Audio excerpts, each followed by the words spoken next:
దేవుని నామానికి మహిమ కలుగును గాక. దేవుని బిడ్డలారా, ప్రతి ఉదయకాలం ఈ దినం దేవుని వాగ్దానం చూస్తూ మరి ఆత్మీయంగా బలం పొందుకుంటున్నా ప్రియానికి దేవుని బిడ్డలారా, ప్రత్యేకమైన వందనాలు దేవుని బిడ్డలారా. మీ అందరూ బాగున్నారా? ఈ దినం దేవుడు మనకి ఏం వాగ్దానం ఇస్తున్నాడు చూద్దాం. పరిశుద్ధ గ్రంథంలో నుంచి కీర్తనలో 119 దావీదు కీర్తన 164 వచనం చదువుకుందాం. నీ ధర్మశాస్త్ర విధులను బట్టి దినమునకు 7 మార్లు నేను నిన్ను స్తుతించుచున్నాను. నీ ధర్మశాస్త్రమును ప్రేమించు వారికి ఎంతో నెమ్మది కలదు. వారు కూలి తొట్టిలకు కారణమేమీ లేదు. ఈరోజు దేవుడు మనతో మాట్లాడుతున్నాడు.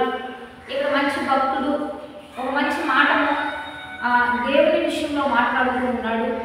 ఆ భక్తుని యొక్క జీవితాన్ని దేవుడికి తెలియజేస్తూ ఉన్నాడు. దేవుని బిడ్డలారా, నీ ధర్మశాస్త్రాన్ని బట్టి దినములకు 7 మార్లు నేను నిన్ను స్తుతిస్తూ ఉన్నాను. రెండో మాటగా ఏమంటున్నాడంటే, నీ ధర్మశాస్త్రము ప్రేమించు వారికి ఎంతో నెమ్మది కలుగు. వారు కూలి తొట్టిలకు కారణమేమీ లేదంటున్నాడు. ఆయన ధర్మశాస్త్రం నందు ఆనందించి వారు ధన్యులని వాక్యం సెలవుస్తుంది. దేవుని బిడ్డలారా, ఈ ధన్యకరమైన జీవితాన్ని దేవుడు ఎవరికి ఇచ్చాడు అంటే దావీదుకి ఇచ్చాడు. కాబట్టి ఇక్కడ దావీదు ఏమంటున్నాడంటే, అయ్యా దినములకు నేను 7 మార్లు నేను కీర్తిస్తూ ఉన్నాను. రెండోదిగా నీ ధర్మశాస్త్రం నేను ఆనందిస్తున్నాను కాబట్టి నాకు కీడేమీ లేదు, అపాయం ఏమీ లేదు, నేను ఎంతో నెమ్మదిగా బ్రతుకుతూ ఉన్నానని చెప్తున్నాడు.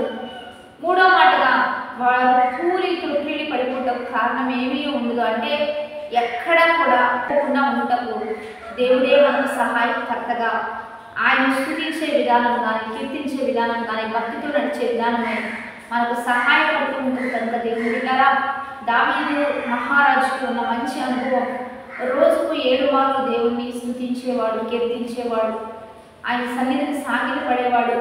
కాబట్టి ఈరోజు మనం కూడా భవిష్యత్తులో గొప్పవారం కావాలి, ఉన్నతమైన వారం కావాలి. మనల్ని కూడా దేవుడు గొప్ప స్థితిలో ఉంచాలని ఆశపడుతూ ఉన్నాడు.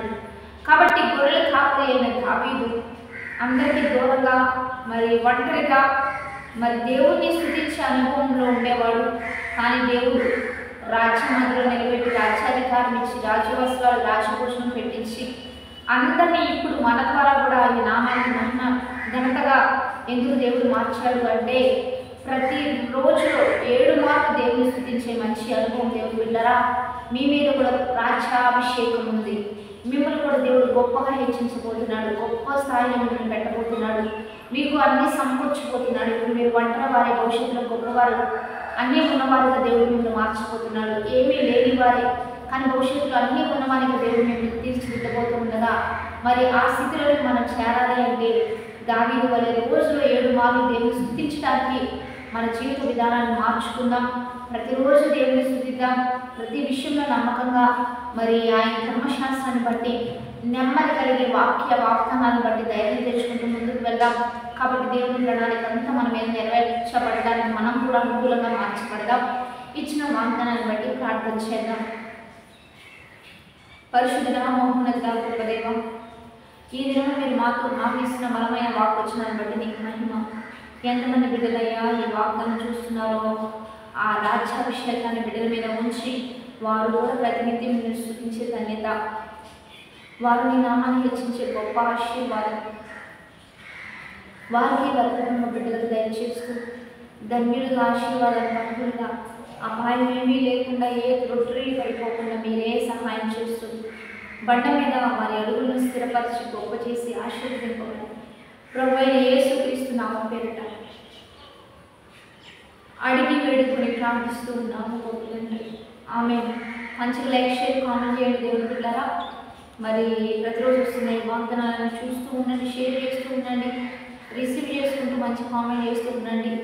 మూడవదిగా మరి 40 దినాలు జరుగుతున్న ఉపవాస ఆరాధనలో కలుసుకోవచ్చు. ఈరోజు దేవుని బిడ్డలారా 28వ ఉపవాస ఆరాధన మీరందరూ కలుసుకోండి. లైవ్ ఇస్తున్నామండి, లైవ్ ద్వారా కలుసుకోండి. మరి కలిసి ఏకీభవించడానికి ఇష్టపడతాం. ఫస్ట్ రేపు శివ జేపీఎం చర్చ్ అనేటువంటి యూట్యూబ్ ఛానల్ ఉందండి, కలుసుకోండి. దేవుడు అత్యధికమైన కృపలో మనల్ని ముందుకు నడిపించబోతున్నాడు. నవంబర్ 9th చివరి రోజు మీరందరూ కలుసుకోవచ్చు. మనందరం కలిసి దేవుని నామాన్ని మహిమపడతాం. ఆమేన్.